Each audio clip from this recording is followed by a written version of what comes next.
ऊपर वाले ने दे तो बहुत कुछ दिया है, आप कहीं से जैसे थर्ड क्लास कंपार्टमेंट से निकल के आज फर्स्ट क्लास भी आपके लायक नहीं है, लेकिन जिंदगी में खोया क्या है? लेकिन तमन्ना पाने की और भी है। मैंने इतना कुछ पा लिया है, ऐसा लगता है कि मैंने सारा जहान पा लिया।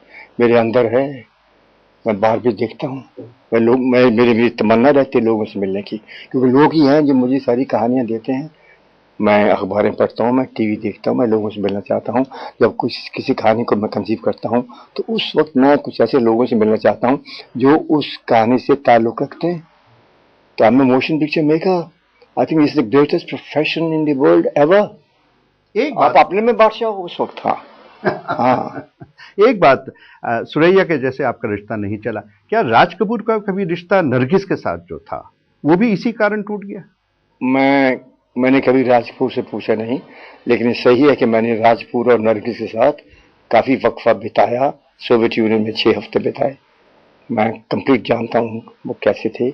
और इश्क तो था उनके बीच? बिल्कुल था, इकट्ठे रहते थे और और बड़े दिलीप बड़े कुमार? बड़ा प्यार करते थे एक दूसरे के साथ। उस वक्त ऐसा लगता तो था, लेकिन मेरा कोई उस वक्त कोई बिजनेस नहीं था कि मैं उनसे ये पूछूं। उनका अपनी जाती बात थी। दिलीप कुमार और कामनी कौशल का भी इसी वजह से टूटा? मैंने सुना कि उनका भी एक रिश्ता था किसी फिल्म के दौरान में, लेकिन ये उनका रिश्ता था। मैं आई नेवर बॉदर। देखो, अगर मैं इन चीजों में बॉदर करना शुरू कर दूं तो मैं अपनी चीजें भूल जाऊं। तो आपका दिल तो एक बार और भी टूटा है जब जीनत अमान ने तोड़ा। टूटा, बिल्कुल टूटा, क्योंकि जीनत अमान ने तो मेरे साथ काम किया। जीनत अमान तो एक कल्ट फिगर बन गई हरे राम हरे कृष्णा में, और जीनत अमान के लिए मेरे पास एक बहुत जबरदस्त कहानी थी। लेकिन उसी वक्त मुझे लगा एक सेकंड के लिए, एक पार्टी के अंदर, कि जीनत अमान मुझसे पूछे बगैर कुछ ऐसी बात कर रही है प्रोफेशनली, जो शायद अगर मुझे बता दिया होता तो मैं माइंड नहीं करता था।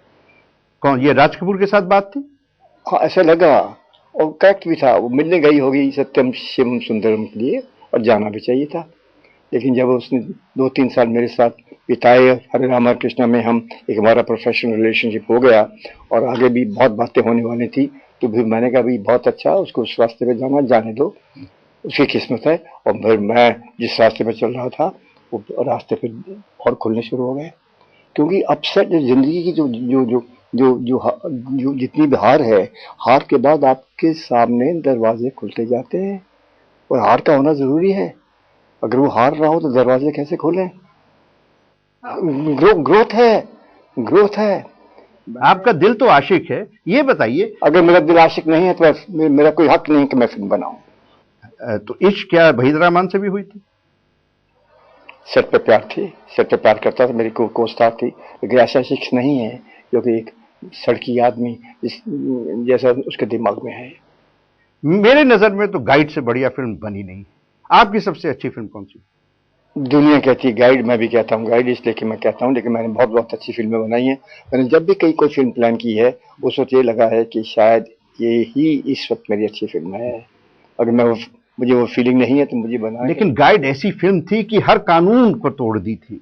रोजी एक निकलती है, शौहर को कहती है कि नहीं मैं तेरे साथ नहीं रहूंगी, आती है, अपना करियर बनाती है, उस जमाने में अपना करियर बनाती है, करियर के साथ आपसे इश्क करती है, आपके साथ रहती है। कौन उस वक्त ये सब करता था? और फिर आपको भी ठुकरा देती है। अब एमजे, मैंने गाइड बनाते वक्त अपना सारा धन पिक्चर के अंदर लगा दिया था, किसी के धन लिए, और गाइड बिक नहीं रही थी। अंग्रेजी वर्जन गाइड अमेरिका में फ्लॉप हो गई थी, और अंग्रेजी वर्जन के लिए भी मैंने इंसिस्ट किया था कि वहीदा को लो, और हिंदी वर्जन भी मैंने अपने बलबूते पर बनाई, और इसका बिल्कुल टोटल चेंज कर दिया था स्क्रिप्ट। और जब रिलीज हुई तो लोगों को अच्छी लगी, लेकिन लोग बोल नहीं पा रहे थे, सोच में पड़ गए।